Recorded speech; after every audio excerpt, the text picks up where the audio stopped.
com providência. Então, o segundo ponto, o quarto ponto nosso aqui é a evangelização. A igreja precisa evangelizar. Vocês precisam evangelizar. Comecem dando bom testemunho. O testemunho, irmão, ele fala muito mais do que as nossas atitudes, né? Eu Tio, louvo a Deus. Oi. desculpa perturbar. Ah, Eu estava tentando frequentar uma igreja um tempo atrás, e aí ah, calhou de eu ver uma situação que um rapaz chegou, um rapaz que já tinha o seu ministério em uma outra igreja, e ele sentiu vontade de largar a cidade de que ele era, que era uma cidade grande, e vir para Maricá. Chegou em Maricá, o pastor dele já tinha. isso, tem tanta coisa, irmão, que assim, eu acho que assim, a igreja, se ela começasse a ajudar os membros da igreja, porque na igreja sempre tem, irmão, pedreiro, carpinteiro, tem todas as profissões, irmão, é só caçar lá que tem, normalmente tem. Junta esse grupo, uma vez por mês nós vamos trabalhar em prol de uma família.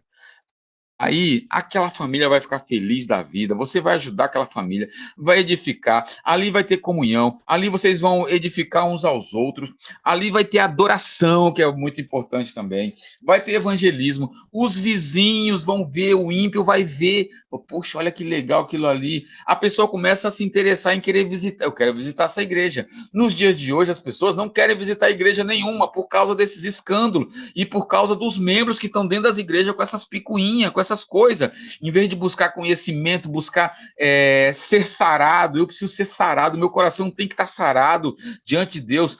Eu vejo aqui nesse grupo aqui de aula, tem um monte de gente que leva umas pedradas, mas está aqui buscando ser sarado, e eu louvo a Deus pela vida de vocês, e que o Senhor sare a vida de vocês, para que vocês sejam uma verdadeira bomba na mão de Deus. E eu sempre ouvi uma coisa que eu guardei comigo isso, né?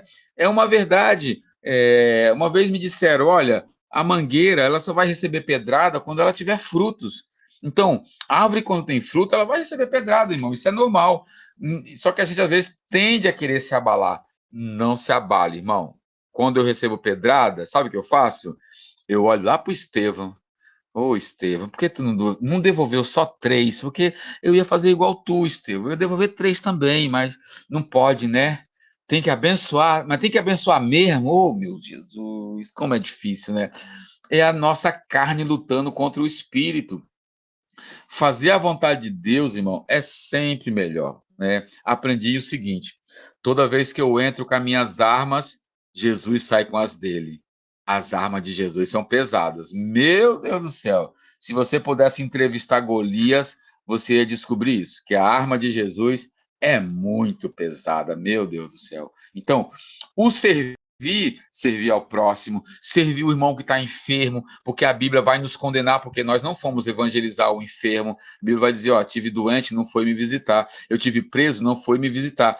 Isso aí é omissão. Omissão é pecado. E a maioria dos crentes vão ser condenados nesse grande dia por causa disso, porque não levaram comida para quem tinha fome, não levaram água para quem estava com sede, não vestiram quem estava nu. Ou seja, mas e por quê? Eu tenho que adorar. Então aqui entra, né, não é 25%, é 20%. Então vamos imaginar que isso aqui é 20%. Então 20, eu tenho que deixar 20% da minha vida para adoração, 20% para edificar, ensinar os meus irmãos na palavra, 20% para ter comunhão, aquele momento de lazer também, né, com meus irmãos, 20% eu tenho que sair para evangelizar, 20% eu tenho que sair para ir visitar presídio, hospitais, povo de rua. Em São Paulo tá lotado, meu Deus, quantos trabalhos eu fiz ali na Praça da Sé, meu Deus do céu, e cada dia está mais lotado, e nós estamos fazendo o quê? As igrejas estão fazendo o quê? Ah, estamos adorando, rapaz, fazendo culto, pregando, umas pregação sem sentido, umas adoração que eu fico olhando, meu Deus, uns louvores que Deus não se manifesta mais, eu fico olhando assim, meu Deus, tem hora que eu fico tão impaciente, irmão.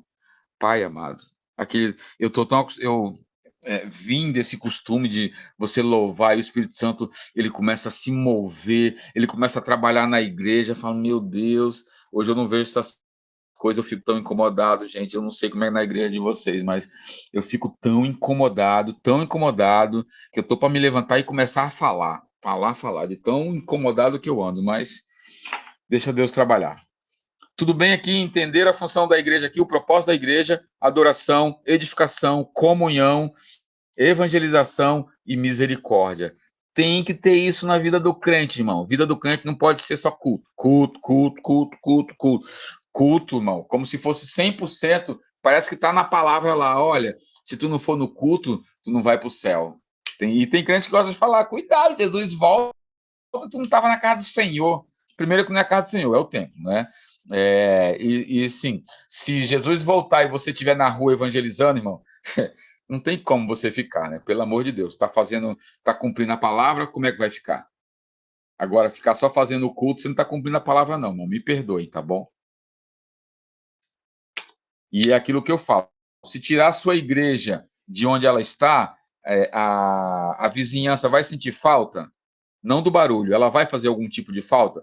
Se não faz falta, irmão, então, sinto muito, a igreja não está servindo de nada. Que a igreja deve fazer falta.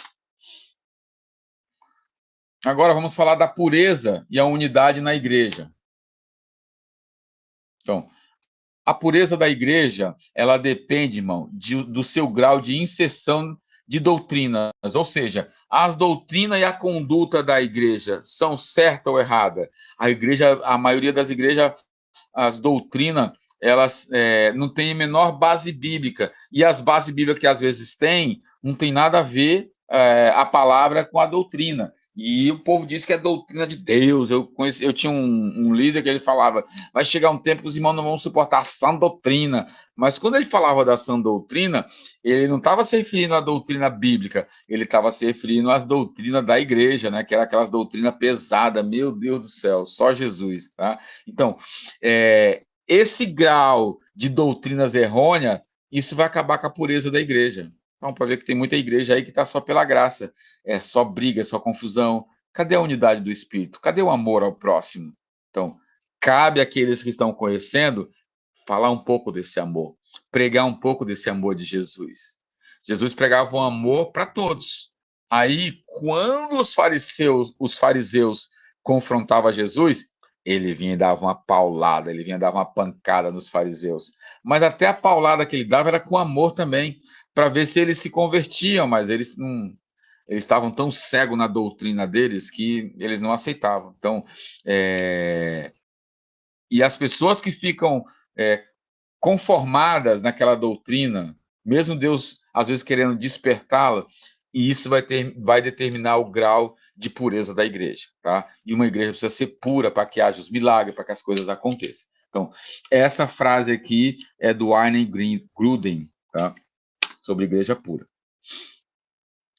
Então, continuando na pureza da igreja, nós vamos ter igrejas falsas e igrejas verdadeiras. Dentro da igreja falsa, não há pureza, irmão. Pureza no sentido de moral, de verdade, espiritual, não há. A coisa é só pela graça. E dentro das igrejas verdadeiras, vai ter igrejas que vão ser menos puras e igrejas mais puras. Porque isso depende da doutrina, de como elas entendem a palavra, de como elas praticam a palavra. E o exemplo está aqui em todas essas passagens, né? Filipenses 1, do 3 ao 11, Filipenses 4, do 10 ao 16, 1 Tessalonicenses, capítulo 1, do versículo 2 ao 10, 1 Tessalonicenses, capítulo 3, do versículo 6 ao 10, 2 Tessalonicenses, do capítulo 1, do 3 ao 4, 2 Tessalonicenses, do capítulo 2 ao 13, 2 Coríntios, capítulo 8, do 1 ao 5, Gálatas 1, do 6 ao 9, Gálatas 3, do 1 ao 5, 1 Coríntios 3, do 1 ao 4, 1 Coríntios 4, do 18 ao 21, 1 Coríntios 5, do 1 ao 2, 1 Coríntios 6, do 6, 5, versículo 6, 1 Coríntios 6, do 1 ao 8, 1 Coríntios 11, do 17 ao 22, 1 Coríntios 14, do 20 ao 23, e 15, versículo 12, 2 Coríntios 1, do 23, até o capítulo 2, no versículo 11. Tá? Então, palavra tem um monte aí para falar sobre a pureza da igreja, a unidade da igreja, o caminho que a igreja deve seguir. Que é a palavra, irmão, tá tudo lá, mas as pessoas, infelizmente, elas não estão preocupadas. Então, Quais são os sinais de uma igreja pura? Uma doutrina bíblica, pregação correta da palavra. Só que, irmãos, depois que você vai estudar, você descobre que sem estudo da palavra não tem como pregar, fazer uma pregação correta na palavra. Não tem. Porque a pessoa não sabe as regras da hermenêutica, que nem eu citei o Whindersson Nunes. Vai interpretar como acha que é, né? Só que a hermenêutica, ela vai nos dar regra de interpretação para que você aprenda a interpretar da melhor maneira possível. Uso adequado dos sacramentos, a ordenança, né, batismo, ceia. Aplicação correta das disciplinas eclesiásticas, ou seja, como é que funciona as disciplinas eclesiásticas. Vou dar um exemplo para vocês. Os batistas, eles entendem que uma pessoa tem chamado para pastor, então o que eles fazem? Eles pegam essa pessoa e colocam ela no seminário, ela vai estudar teologia, já que ela tem chamado pastoral. Na Assembleia, o que ela entende? A pessoa tem chamado pastoral, ela vai ser diácono, depois ela vai ser presbítero, para depois ela ser pastor. Então, ou seja, tem um plano de carreira. Veja a diferença que uma entende que é totalmente oposto da outra. A Batista entende, tem um chamado para pastorear, então ele vai para o seminário estudar. E quando ele estuda, assim que aparecer uma oportunidade para assumir uma igreja, ele vai assumir. Não tem essa conversa, não. Estudou, passou, depois ele passa por uma banca examinadora também, está aprovado? Pronto, irmão. A hora que aparecer, ele pode. Enquanto isso, ele vai ajudando o pastor na igreja local, e é assim que a Batista trabalha. Então, isso é o quê? Isso vai influenciar também na pureza da igreja. Adoração genuína, tem adoração falsa, irmão. Tem um monte de lugar aí que a adoração é muito falsa. Tem gente que pula, sapateia, aí sai do culto, sai fazendo besteira. Então, ali é uma adoração falsa, não é uma adoração genuína. Tá? A adoração genuína vai trazer arrependimento, vai trazer aquebrantamento. Eu não vejo mais isso dentro das igrejas. Eu fico olhando o Senhor da glória. Meu Deus do céu. Uma oração eficaz. Aqui eu acho bem interessante, que quando eu fui para a teologia, a minha oração, na teologia eu fui descobrir que a minha oração eu mandava em Deus. Deus faz isso, Deus faz aquilo, visita os hospitais, visita os presídios, Senhor, vai na rua, vai na Praça da Sé agora, Pai, visita aqueles moradores de rua. Aí, assim, de repente eu senti como Deus olhasse assim para mim, cabra safado, eu mandei, foi tu ir, e tu tá me mandando ir no teu lugar, rapaz, cria vergonha na cara. Então, muitas das vezes, a gente, em vez de orar a Deus, a gente está dando ordem nele para ele fazer as coisas, né? A nossa função é, no máximo, pedir, Deus, eu preciso de tal coisa, Deus, se eu puder fazer isso, fazer aquilo, mas a maioria das orações é mandando Deus fazer as coisas, dando ordem em Deus, eu fico olhando, eita Jesus, mas eu não condeno que eu já fui assim também, né?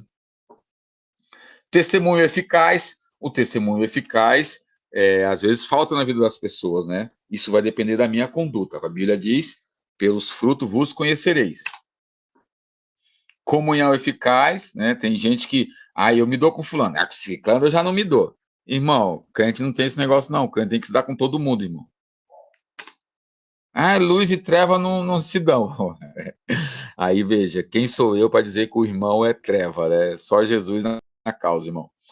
Governo eclesiástico bíblico, sistema de governo, irmão. Na Bíblia tem 3 sistemas de governo na Bíblia. Os 3 sistemas são corretos, né? Cada igreja usa o que acha melhor. Então, na Assembleia Metodista e a Metodista é um pouquinho diferente, mas é um pouco desse sistema. É chamado na Católica. Então, Católica e Assembleia, o sistema de governo é chamado o episcopal. O sistema episcopal seria o quê? O líder da igreja, ele manda e todo mundo obedece. Ou seja, o cara fala, geral obedece.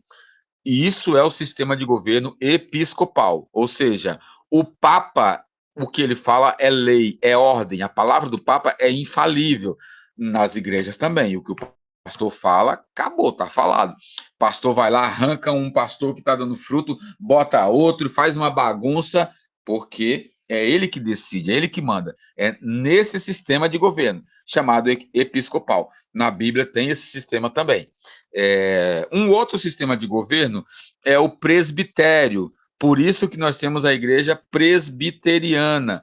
Por quê? O sistema de governo dela é de presbíteros. Quem manda na igreja?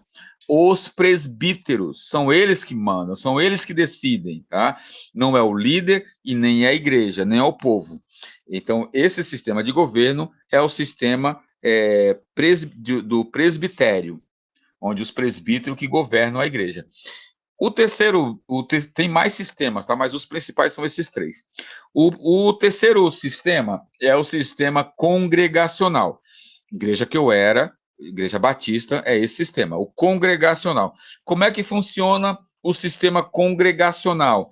Quem manda na igreja é os membros. Os membros votam, a maioria vencedora vai seguir o que a maioria decidiu. O pastor só faz a intermediação e ele tem o voto de Minerva em caso de empate. Ele só serve para isso, na questão de governo, de decidir. O pastor quer comprar um som para a igreja, por exemplo. Ele vai ter que pedir autorização para a igreja. Ele vai ter que conversar com a igreja decidiu que ele pode, sim, botar um sistema novo de som na igreja, fazer umas reformas, gastar isso, gastar aquilo. Tudo isso ele deve essa satisfação. Primeiro ele faz uma reunião com os obreiros concordaram com ele, aí eles levam para a igreja. E aí, se a igreja, a maioria votar que sim, pronto, vai fazer. Então, quem manda no congregacional é a igreja, é o povo, não é o líder. Na Assembleia, no Episcopal, quem manda é o líder. O povo não manda. O povo nem direito a voto tem, tá? Ele decidiu, acabou, tá decidido. No presbitério, quem manda são os presbíteros. Tudo bem? Dúvidas? Seguindo. Poder espiritual do ministro. O ministro tem que ter uma vida reta, irmão. Tem que ter uma vida reta, porque como o Genilson falou, né, nossa batalha espiritual, ela é grande, ela é árdua, não é contra a carne. Então, ele tem que ter uma vida espiritual reta, porque tem hora que o negócio pega, né? E uma coisa que eu já não vejo mais hoje, é difícil ver os demônios se manifestar no meio do culto. Na Vila Mariana era comum, né? A gente estava acostumado com isso, né? Meu Deus do céu.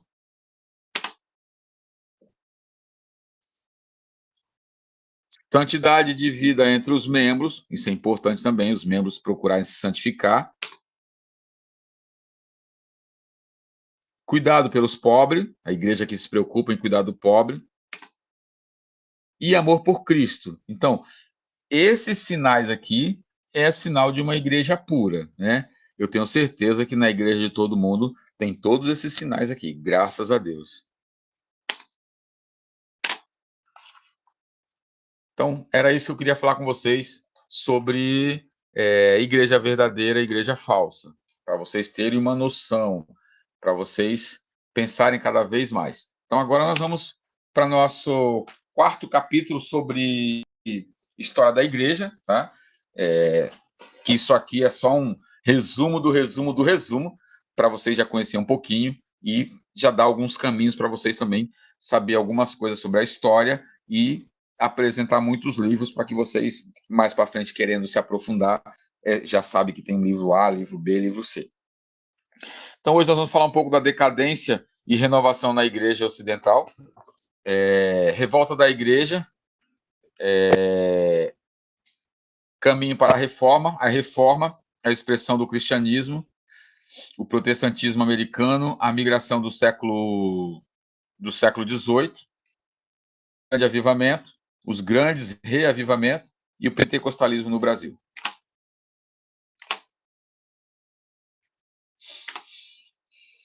Então, a decadência e renovação da igreja, o fator principal é o aumento do poder nacional.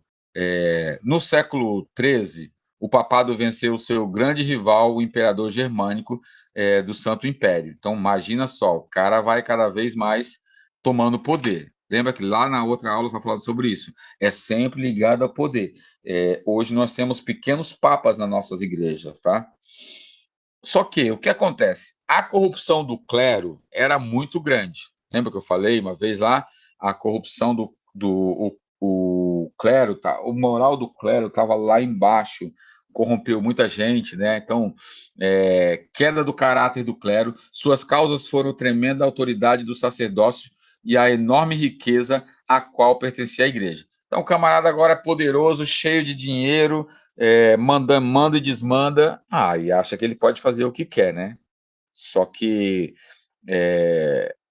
como cristãos, nós não podemos nos enfiar naquilo que a Bíblia nos condena. Então, no século XIV e XV, aprofundou-se ainda mais essa degradação do clero, cada vez mais só foi piorando. As ordens monásticas foram atingidas e até as ordens dos mendicantes também caíram, embora mantivessem algumas missões consideradas até então heróicas, né? Ou seja, mesmo com a moral lá embaixo, ainda assim eles ainda conseguiam fazer alguma missão, coisa que hoje a igreja não está nem aí para missão, para evangelismo, para nada. Um dado importante para vocês também. Há muitos missionários por aí afora morrendo de fome, porque muitas das vezes a igreja manda para um outro local, mas não sustenta, né? Porque não posso abrir mão da minha vida boa para mandar dinheiro para o missionário que está lá no fim do mundo passando fome. Então, tem muitos casos assim, relatos e mais relatos, tá? Então, o primeiro ponto, movimentos de protestos. No início do século XII, surgiram vários movimentos de protestos, os petrobocianos, os cataristas, os valdenses e albigenses. Então, ou seja, grupos de gente que seguiam alguma liderança, esses nomes estão ligados aos seus líderes, tá? Depois vocês podem pesquisar, é bem legal conhecer essas histórias. É que eu não tenho muito tempo para me aprofundar. Eles vão se revoltar e procurar na sua própria caminhada, no seu próprio entendimento. Cada um vai para um lado. Os petrobrucianos são um grupo religioso que surgiu entre o século XI e XII como um movimento de seguidores do pregador Pedro de Bruis, um dos primeiros reformadores cristãos, caracterizando-se pela crítica e hierarquia e símbolos da Igreja Romana. Então, ele é um cara que se levantou para criticar a Igreja Romana também.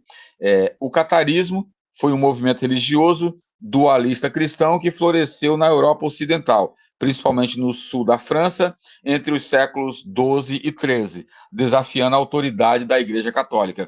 Lembrando que nesses períodos todo, quando você discordava de qualquer coisa da Igreja, a pena era a morte, tá? Ou seja, você tinha que ter muita convicção daquilo que você está falando, porque você fatalmente enfrentaria a morte. Muitos foram mortos. Os valdenses foram um movimento religioso iniciado por Pedro Valdo em Lyon, esse aqui é muito famoso, esse Pedro Valdo, no século XI, conhecido por defender a pobreza e desapego material. Essa ideia de pobreza e desapego material, isso é uma coisa lá dos gregos, bem lá para trás, tá? O próprio... Caraca, surgiu o nome agora do camarada, foi o professor do Platão. Jesus, é muito, muito legal a história dele. Viveu 800 anos antes de Cristo. Oi? O Sócrates? Sócrates, obrigado. O Sócrates, ele viveu 800 anos de Cristo. Se você lê o livro A Defesa de Sócrates ou Apologia de Sócrates, você vai dizer, não, esse cara era cristão, ele conheceu Jesus, não é possível. Eu fiquei com esse negócio, eu falar, professor, esse cara conheceu Jesus. Não, ele viveu 800 anos antes de Cristo, tá? Então, ele já tinha essa ideia vem de lá, de pobreza, de desapego material, de não se dar o prazer, tá? Então, o Pedro Valdo já tinha essa ideia também, de pobreza, desapego material e leitura da Bíblia, tá? Sendo considerado precursor da Reforma Protestante. Então, tem muita gente, veja que eu falo só de alguns, mas tem muitas histórias, gente. Quando você vai começar a estudar, você fica abismado com tanto homem de Deus que teve coragem de se levantar para protestar com as coisas erradas da igreja. Mas quando fala protestar, não é que o cara já está caçando confusão. A confusão é o que a igreja não aceita. Mas assim, a pessoa se levantava para debater, olha, eu creio assim, sabe, tal, só que daí chegava um ponto que a igreja ia perseguir para matar, tá? Os albigenses, também chamados de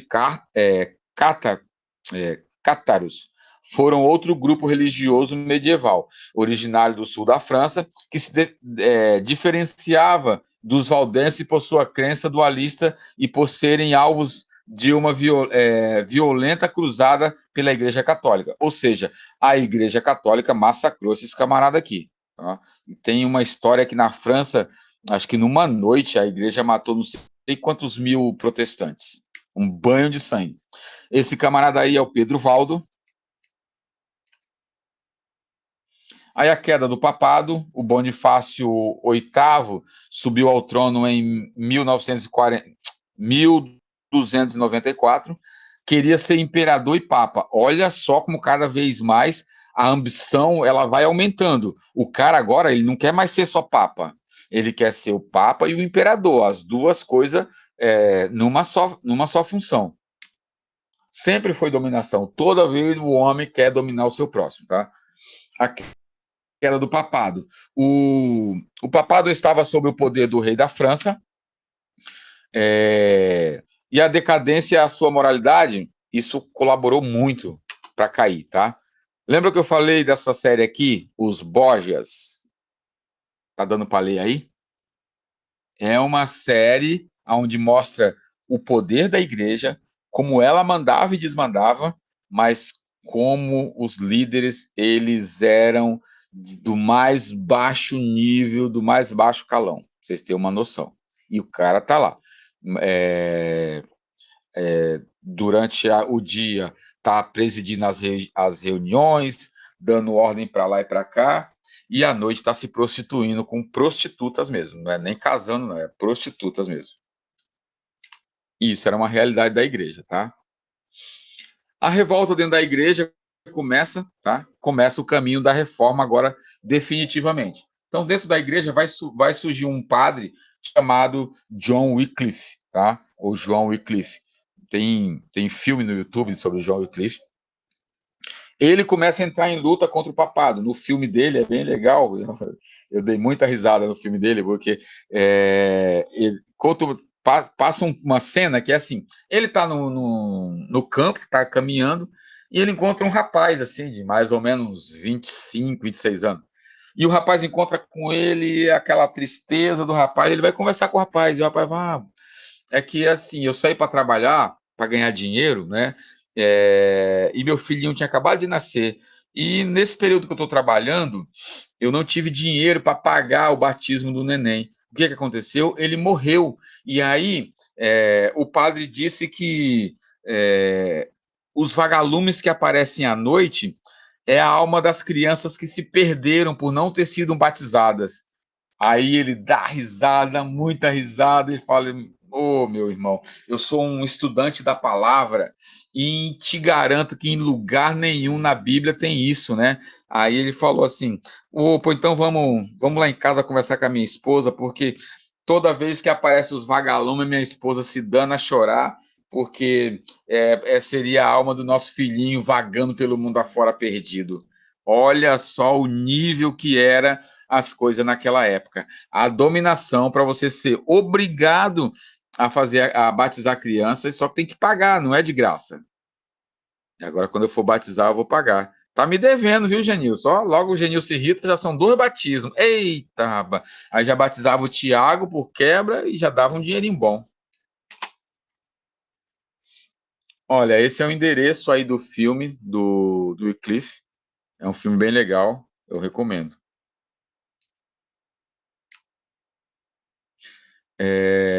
O maior projeto de Wycliffe foi a tradução da Bíblia do latim para o inglês. Então, o Wycliffe ele vai traduzir a Bíblia para o inglês, já começa a Bíblia a se espalhar. Lembrando que Bíblia na nossa língua é uma aquisição da Reforma Protestante, tá? A Igreja Católica não queria de jeito nenhum a Bíblia na nossa mão. A Bíblia tinha que estar somente na mão deles, porque eles estudaram e eles diziam que o povo ia interpretar a Bíblia de forma errada. Mas, na verdade, é porque é uma dominação, né? Aí tem uma história muito boa também, John Hus vai ser queimado na fogueira. Ensinou as doutrinas de Wycliffe, considerado herege, foi julgado e condenado à fogueira, onde sofreu Marte. Foi martirizado na fogueira. O de hoje tudo tem carrão. Aí o menininho bonito, olha que barba bonitinha.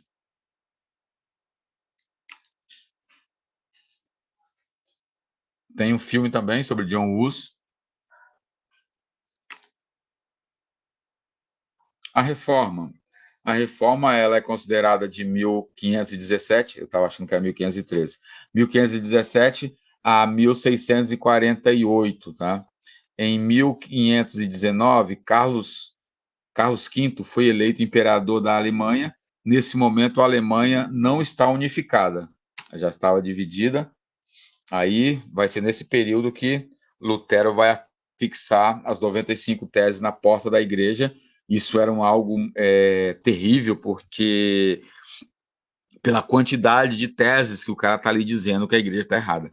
O cara está mostrando 95 erros da igreja. Então, é uma coisa assim, até absurda, né? Por isso que a igreja já tratou logo de querer matá-lo.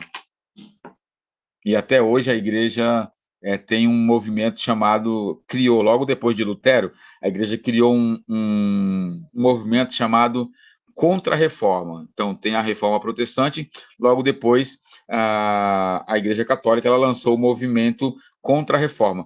Qual que era a ideia desse movimento Contra-Reforma? O movimento desse povo aí do catolicismo era dar uma resposta para o Lutero, persegui-lo, transformá-lo num demônio, que é o que a igreja tenta fazer. Tem filme, tem histórias até hoje, a igreja católica tentando transformar o Lutero num demônio. Tá? O Lutero, ele nasceu em 1483 e vai morrer em 1546. Nascido em Eisleben, tinha que chamar minha esposa aqui para falar a palavra em alemão. Acho que é isso. Eisleben. Foi bacharel em Direito, fez um mestrado. O cara era estudado, tá? Aí o que acontece? Uma certa vez ele estava voltando do convento, ele era do convento agostiniano, e ao voltar desse convento está tendo um grande temporal. E dizem que ele morria de medo de raios. E cai um raio bem perto dele. E aí ele, atemorizado, se joga no chão.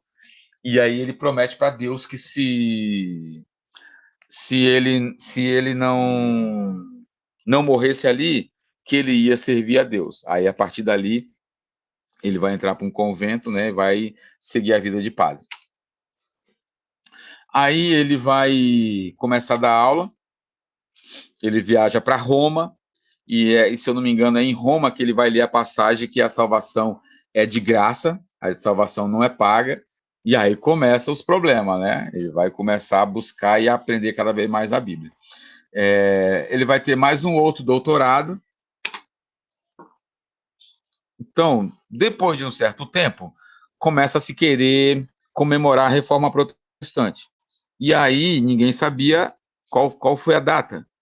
Então, afixou o dia que ele colocou as 95 teses na porta da igreja, que foi em 31 de outubro de 1517. Então, até hoje nós comemoramos, dia 31 de outubro, o dia da Reforma Protestante. Nesse dia, a gente costuma falar sobre a Reforma, quem é Martim Lutero, explicar para o povo. O povo hoje não sabe nem quem é Lutero, meu Deus do céu, só pela graça, viu?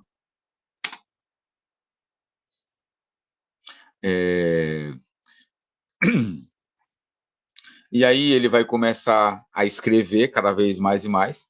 Então ele vai escrever sobre o livro de Romanos, sobre o livro de Gálatas. Ele vai escrever as 95 teses contra as pregações das indulgências. Tudo era cobrado na igreja, irmão, tudo. Aí ele vai receber o apoio desse príncipe dos saxões, porque esse cara gostava dele, gostava das ideias dele, da pregação dele. E aí o que acontece? Ele é chamado no tribunal para debater, ele vai debater. Tem um tal de. Como é? Deixa eu ver o que a gente tem aqui. Acho que esse Felipe. Não, esse Felipe vai ajudar ele com a teologia. Tem um outro cara, cadê aqui? Esse John Eck. Esse John Eck aqui, ele vai perder um debate para esse John Eck, esse cara era muito bom, e ele perde um debate. E aí é marcado um segundo debate. Só que nesse segundo debate, já era para o Lutero ser condenado nesse segundo debate e ser martirizado. O príncipe, então, sabendo disso, o que ele faz? Ele manda o soldado dele sequestrar o Lutero. Quando o Lutero está saindo do primeiro debate, o Lutero é sequestrado. Ninguém sabe o que aconteceu, quem sequestrou. Só que quem sequestrou foi esse Frederico aí, o príncipe amigo dele. E aí pegou ele, escondeu ele no castelo, e aí lá no castelo escondido, ele começa a traduzir a Bíblia para o alemão. E a igreja caçando ele para matar ele, só que não conseguiu, tá? Então, aí ele não parou mais de escrever, gente. Ele vai escrever muitos livros, tem que Apelo à Nobreza Germânica, O Cativeiro Babilônico, esse livro eu tenho, um livretinho pequenininho, sobre a liberdade do homem cristão, e ele escreveu muita coisa. Aí vão começar a escrever contra ele, então toda vez que vocês vêem dieta de alguma coisa, é alguém escrevendo contra o que ele está escrevendo. Aí ele vai ser excomulgado da igreja, né? Também, quem dera, o cara não concorda com as coisas da igreja, aí o Leão Décimo vai excomungar ele.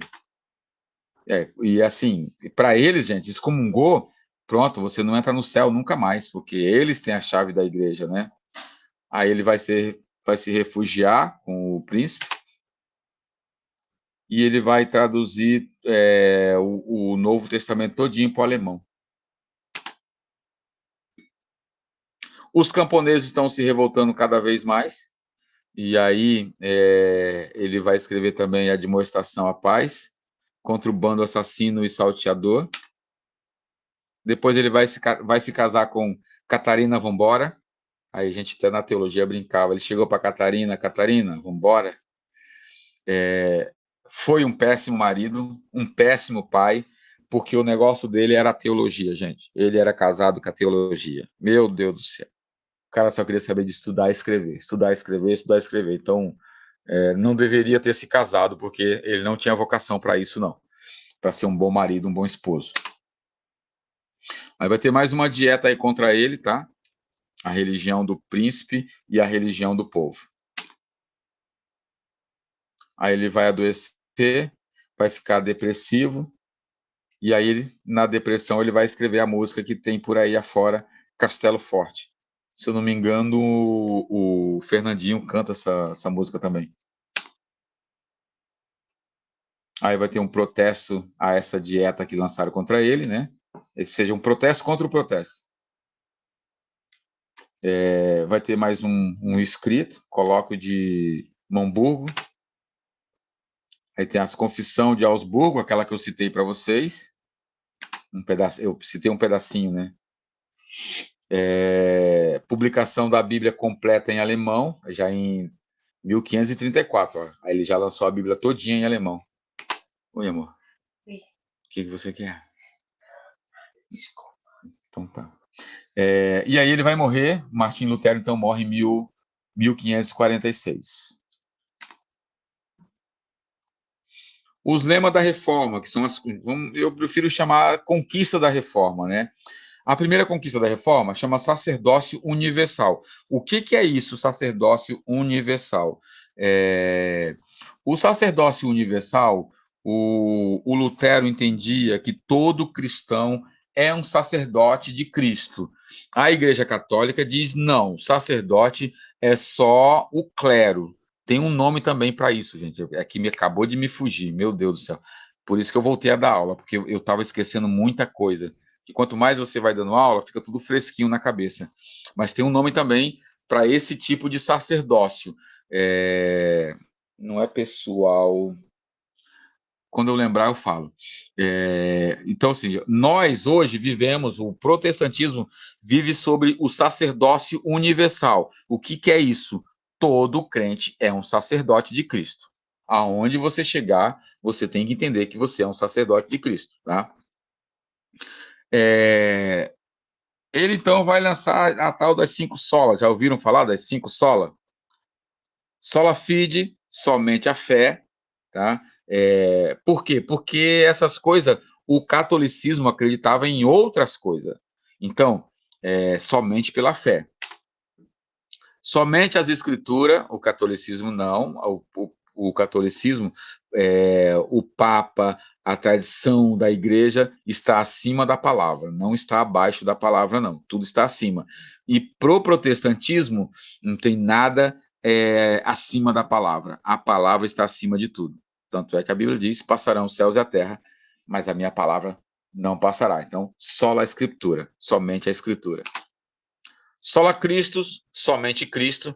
O que é somente Cristo salva? Se falava em várias coisas, né?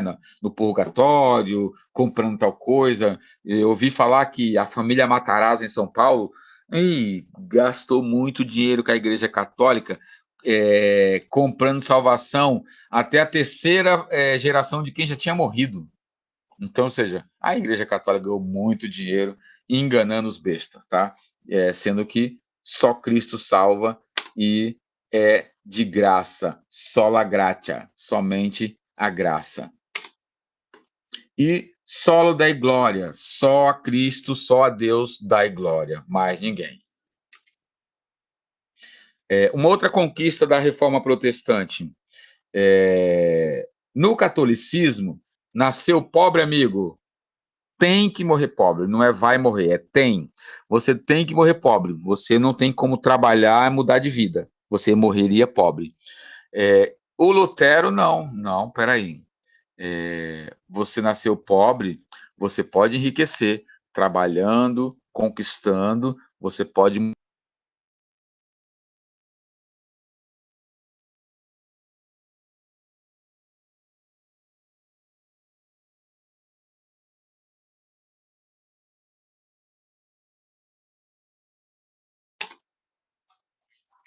A Bíblia está acima do Papa para o protestantismo. Para os católicos, não. O Papa está acima da Bíblia. Ele é o legítimo representante de Deus na Terra. É muita soberba, né? Não é muita pretensão, meu Deus do céu. Um homem falho, que o primeiro Papa que eles dizem que foi Pedro, deu uma descuidada e Jesus disse, para trás de mim, Satanás, ó, por nada, tá cheio de demônio, meu Deus do céu, não dá não. E a Bíblia nas mãos do povo, que é uma conquista da reforma, que a Bíblia não podia chegar nas mãos do povo, nem podia traduzir para outra língua, tá? Quem traduzia também era morto, era uma heresia muito grande, não podia, porque a Bíblia Sagrada, a Bíblia Santa, era em latim, não era nem a Bíblia em hebraico e grego, não. Os primeiros anos da Reforma Luterana, em 1520, os livros de Lutero se espalharam, provocando um forte reavivamento. Então, muitas pessoas foram reavivadas, elas gostavam de ouvir as pregações do Lutero, porque era diferente. Aí, logo depois, vem o Zwingli, uma outra história muito legal também, vale a pena ler sobre o Zwingli, tá? Um outro líder contra a Igreja Católica, levantado em 1526 na Suíça e Alemanha. A dieta de 1529 consegue enfraquecer os luteranos e os zwinglianos, ou seja, sempre que surge uma coisa, ele sempre levantava, procurava de alguma maneira rebater para tentar destruir e enfraquecer. nesse caso aqui, deu uma queda, deu uma enfraquecida. O imperador e a reforma. Em 1530, na Dieta de Augsburgo, o imperador, impossibilitado de assegurar um acordo, decretou o fim do protestantismo no ano seguinte com a guerra. Esse cara era tão audacioso que ele falou, ó, acabou o protestantismo. Só que não é assim, né? Tá aí o protestantismo até hoje. Lutero faleceu antes da guerra. Ele contribuiu também com a reforma, deixando a Bíblia na língua do seu povo. A maioria dos hinos cantados na Alemanha foram compostos por Lutero. A guerra começa em 1546, teve sucesso no início, mas depois foi expulso por Maurício da Saxônia. Com influência de Lutero, o protestantismo chega em outros países. O lado reformado do protestantismo. A Europa recebe a influência do protestantismo. Zwinglio, Zurique e Cantão rompem com o Papa, ou seja, a reforma foi chegando em outros lugares e esses lugares iam tudo rompendo com o Papa. Praticamente é uma guerra declarada, né? Dá para você ver, olha só a diferença da Europa, que é colonizada pelo protestantismo, e olha para os lugares que foi colonizado pelo catolicismo. É uma miséria, é uma pobreza, né? Eu fui na Bolívia, e lá na Bolívia, eu fui na cidade de Monteiro, né? Desci em... como é o nome daquela cidade ali, meu Deus do céu? O avião pousa lá.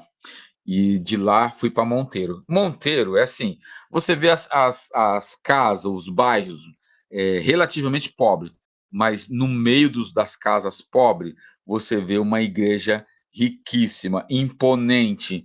Fala, meu Deus do céu, em vez de procurar ajudar as pessoas pobres, eles fazem a se fortalecer cada vez mais. Aí então vai surgir o Calvino, outro líder da reforma em Genebra, na Suíça.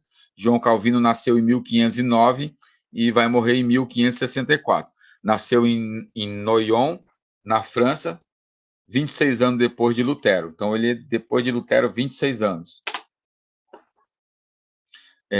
Durante o ministério de Calvino, a cidade de Genebra tornou-se notável por sua ordem, cultura, cristianismo ardoroso e condições morais excelentes. É disso que a gente fala. Aonde houve um avivamento sincero, verdadeiro, com base na palavra, a cidade cresce. Você olha assim, Suíça, Inglaterra, existem muitos países que vieram dessa cultura cristã verdadeira. E aí, ou seja, esses líderes, o que eles faziam? A igreja, o país ou a cidade precisa do quê? De uma creche, vai lá e faz uma creche. Precisa de uma escola, a igreja ia lá e fazia uma escola. Precisa de um banco, opa, a igreja montava o banco. Então, tudo que as pessoas precisavam, a igreja estava lá para servir, né? É igual hoje, né, irmãos? Nossa, meu Deus do céu, é igualzinho. Congresso e mais congresso. Eles faziam também, não sei aonde, mas faziam. Calvino vai julgar e sentenciar pessoas à morte. Isso aqui acabou se metendo em coisas que não devia e começa a fazer a mesma coisa que a Igreja Católica fazia. Julgar e sentenciar os outros à morte. E matou muita gente, lamentavelmente. Então, a nossa história, desde Jesus até hoje, é um banho de sangue. Banho de sangue. Falar aqui, mas no Brasil não tem tanta morte aos cristãos. Mas por aí afora continua se matando o cristão. E muito, viu? O Islã mata a torta e a direita. A expansão do cristianismo, 1648 a 1935. Os puritanos, outra história que é importante vocês também estudarem. Pesquisem sobre os puritanos, uma história legal também. Os puritanos, com o poder, conquistaram a igreja na Inglaterra. Então, você vê quem vai ser a Inglaterra depois. Porque passou cristãos lá. O reavivamento no século XVIII. Em 1703, surgiu John Wesley. Já ouviram falar de John Wesley? A história do John Wesley é muito legal. Tem filme também sobre o John Wesley. Eu recomendo, vale a pena, quem tiver tempo aí. O que acontece? O John Wesley era da igreja anglicana. Tá? Igreja anglicana, que vocês não lembram, ela é uma das primeiras divisões aí, lá atrás na igreja católica. Ela vai sair, e quando você vê nos filmes assim, às vezes parece filmes americanos, e às vezes você vê uma igreja, parece uma igreja católica, mas aí o cara vai falar que ele é um reverendo, é um pastor, é porque é uma igreja anglicana, né? Então a igreja anglicana, ela é igualzinha, muito semelhante à igreja católica. E o que vai acontecer com o John Wesley? O John Wesley, ele vai ter uma experiência com Deus. O John Wesley seria, não é falando mal não, tá? Mas é aquele crente tradicional, que os irmãos não aceitam os dons do Espírito, né? E o John Wesley, então, ele vai ter uma experiência que ele sente o coração dele aquecido, a vida dele é transformada, ele é avivado, e aí onde ele começa a mudar a pregação dele, é batizado, fala em língua, aquela coisa toda, e o que vai acontecer? A igreja anglicana não aceita, expulsa o John Wesley, e o John Wesley, então, daí vai surgir duas igrejas, a partir do John Wesley. Vai surgir a igreja metodista e a igreja wesleyana, tá? Por conta desse avivamento que tem o John Wesley. E o John Wesley, então, ele vai mudar a história da cidade dele. Olha só como o cara era bom. Justamente com essa visão que eu estou falando de vocês, que a igreja tem que ser participativa, atuante, o que o bairro precisa. Todas as igrejas deviam trabalhar em prol do que o bairro precisa, né? Mas as igrejas não estão preocupadas com o irmão, que às vezes o telhado está gotejando. Por que eu estou falando tanto de telhado? Jesus amado. O irmão está com alguma necessidade, né? O irmão está com uma cesta básica, a igreja tem a cara de pau de pedir para os outros trazer alimentos, sendo que a igreja já oferta, dizima, e a igreja não tem coragem de fazer nada. Olha, é verdadeiramente um vexame, viu? Uma vergonha.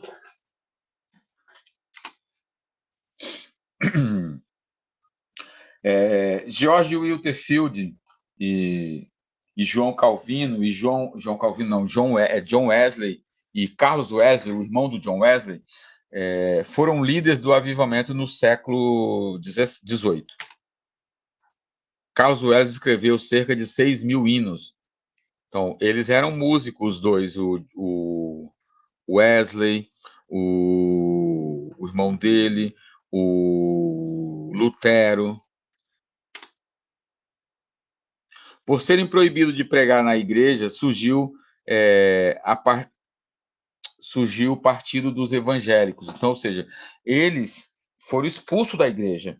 E aí o pessoal, os anglicanos falaram, aqui no nossos púlpitos você não prega. Aí ele falou, então, a partir de hoje, as praças, as ruas serão os meus púlpitos. E aí sai para fora para pregar o evangelho. O evangelho não para não, irmão. Tem como ninguém parar o evangelho, não. Se Deus te encher de uma tal maneira, homem nenhum te para. Pode colocar barreira aqui e ali, mas o evangelho é igual a um rio. Quando tem um rio, você vai lá, coloca uma pedra na frente daquela água, daquele córrego, a água, o que ela faz? Ela vai ficar ali meio represada, mas ela começa a caçar um outro caminho. Ela vai sair e vai seguir em frente. Assim é o evangelho. Em 1784, é formada a igreja metodista e a igreja, ou igreja wesleyana, tá? Tem esses dois nomes aí. O protestantismo americano alcançou todas as fronteiras. O grupo religioso mais conhecido na América vieram transplantados da Europa e encontraram um ambiente completamente diferente, provocando transformações para adaptações. O que aconteceu? Os americanos e os europeus vieram para cá, né? E quando eles chegaram aqui, que eles começaram a fazer culto, as pessoas começaram a cair endemoniadas. E eles não sabiam o que fazer, porque eles não estavam acostumados com aquelas situações. que eles fizeram? Voltaram para lá para pesquisar, estudar, e só depois eles voltaram, porque aqui no Brasil tinha muita gente endemoniada, e eles não sabiam como lidar com aquela situação. Os batistas é quem mais vão crescer no avivamento. Os metodistas crescem e os presbiterianos também. Então, veja, é chamado também de igrejas históricas. Batistas, metodistas, presbiterianos. São igrejas antigas, né? A imigração no século XVIII.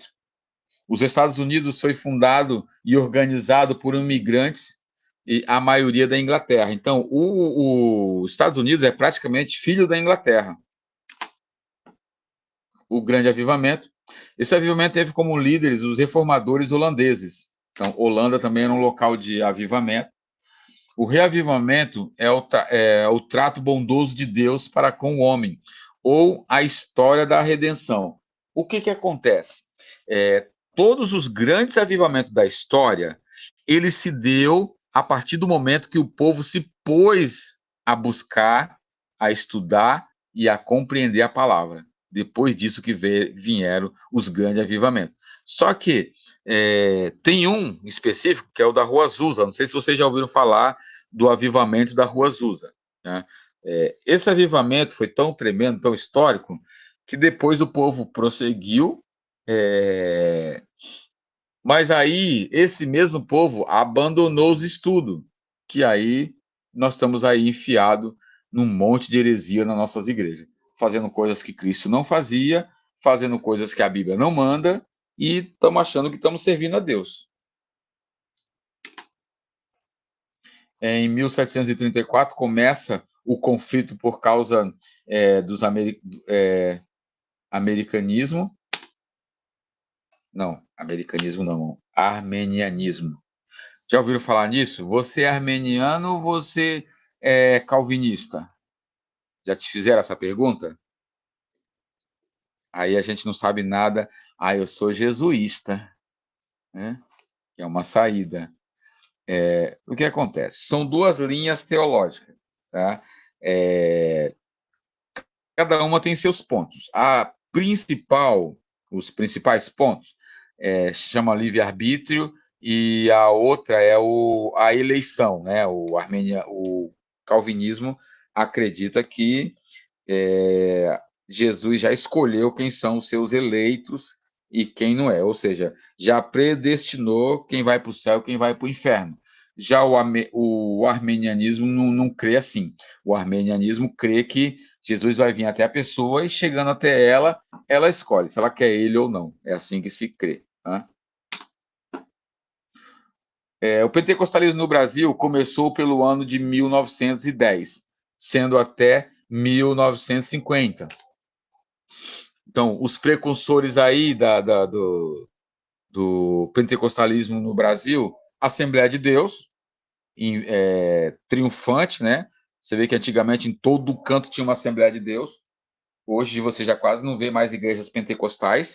E, por exemplo, Deus é Amor, está sumindo. E aí tá. A Assembleia de Deus, não sei se vocês conhecem a história do Gunnar Wingre e o Daniel Berg, chegaram no Brasil e fundaram a Assembleia de Deus. Aí, puxa, hoje eu estou uma benção para esquecer as coisas. O fundador da Congregação Cristã do Brasil, também apelidada de Congregação Cristã do Barril, porque eles bebem até se embriagarem, então foram apelidados por conta disso. Eles eram amigos, e só que tiveram uma divergência, e aí se separaram. Então, o cara foi lá e criou a Congregação Cristã do Brasil, e por esse motivo, as igrejas... Eu lembro quando eu cheguei ainda no Evangelho, em finalzinho de 99 para 2000, ainda existia uma rixa muito grande entre assembleianos e Congregação Cristã do Brasil. Tanto é que a Congregação do Brasil não acredita que nós somos irmãos dele, olha, de tão puro que eles são, de tão santos que eles são. os demais, que não são da Congregação Cristã do Brasil, são primos, né? Estão quase perto deles, mas pelas práticas deles, eles são caracterizados como seita, tá? Por conta das práticas. E eles praticam um ritual de... Eita, meu Deus, ô benção hoje. Tem um nome, aquilo que você vai fazer uma coisa, abre a palavra para ver o que Deus está falando, né? Tipo cartomante. Tem um nome para isso também, de bibliomancia, se eu não me engano, é isso. Então, o que acontece? Esses caras vão se odiar, não sei por quanto tempo, não me lembro, e aí os membros começam também com essas rixas. Tanto é que eu peguei isso ainda finalzinho de 99, ainda sentia isso no tom de ambas as partes, tanto quem era assembleiano como quem era congregação. Tá? Aí, Charles Parham. Charles Parham, também com o nome desse, é difícil guardar, né, irmãos? Defendia a ideia de falar em línguas como evidência do batismo no Espírito Santo. Então, tá aqui o cara que criou essa ideia, tá? Isso não é bíblico, nem todo mundo vai receber o dom de línguas, tá? Cada um tem o seu dom, e o dom de línguas é um dom que a Bíblia não diz que é para todos. Então, quem não tem, quem não fala, não tem problema nenhum, não, irmão. Isso aí tem gente que acaba abusando dessas coisas. É bom falar em línguas, ok, mas é tipo assim, a pessoa que fala em línguas, ela vai aproveitar o dom que ela tem. Então, quem não fala em línguas tem outro dom. Aproveita o dom que você tem, irmão. Simples assim, tá?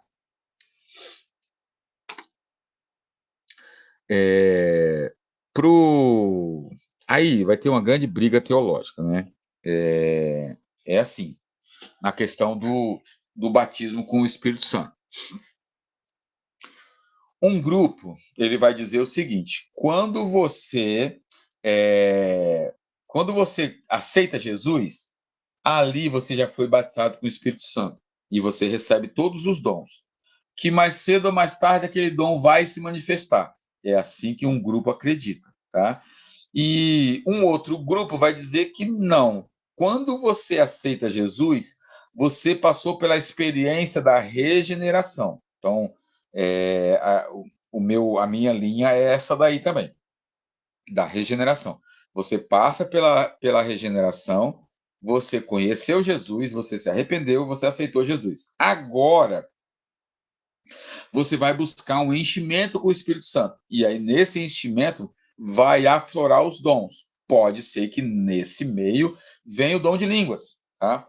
O outro grupo ele vai dizer que esse tipo de conceito é chamado de é como se fosse uma segunda bênção, que a Bíblia não trata de segunda bênção. Ou seja, essa busca do enchimento, eles chamam de segunda bênção, e aí dizem, não, a Bíblia não tem segunda bênção. De fato, a Bíblia não tem segunda bênção. Mas quem classifica como segunda bênção são eles, né?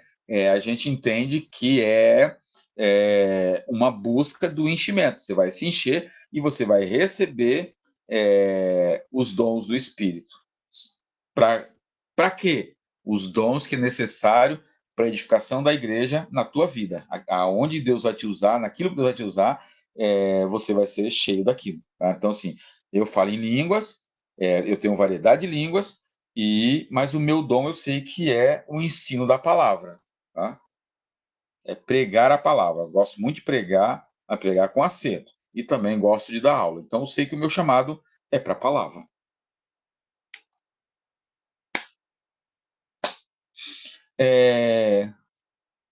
Então, tá, não. Aquele camarada, irmão, desculpa, fiz uma confusão. Esse Charles Parra aqui, ele é um outro cara que ele vai dar seguimento nas Assembleias de Deus. Não é o da Congregação Cristã, é esse aqui, ó. É o Luiz Franciscon. Ele é expulso da presbiteriana, vem para o Brasil e aonde ele vai fundar a Congregação Cristã do Brasil, porque ele vai brigar com o Navingle e o Daniel Berg. Tá? Perdão aí, irmãos. A cabeça já está fraca, faz tempo que eu dei essa aula. E é isso aí. Deus abençoe os irmãos. Parabéns a todos por concluir mais uma matéria, hein? Uhul! Falta só 10. Olha que maravilha. Bênção do céu. Espero que os irmãos estejam gostando. Tá bom? Dúvidas? Só perguntar. Deixa eu ver qual vai ser a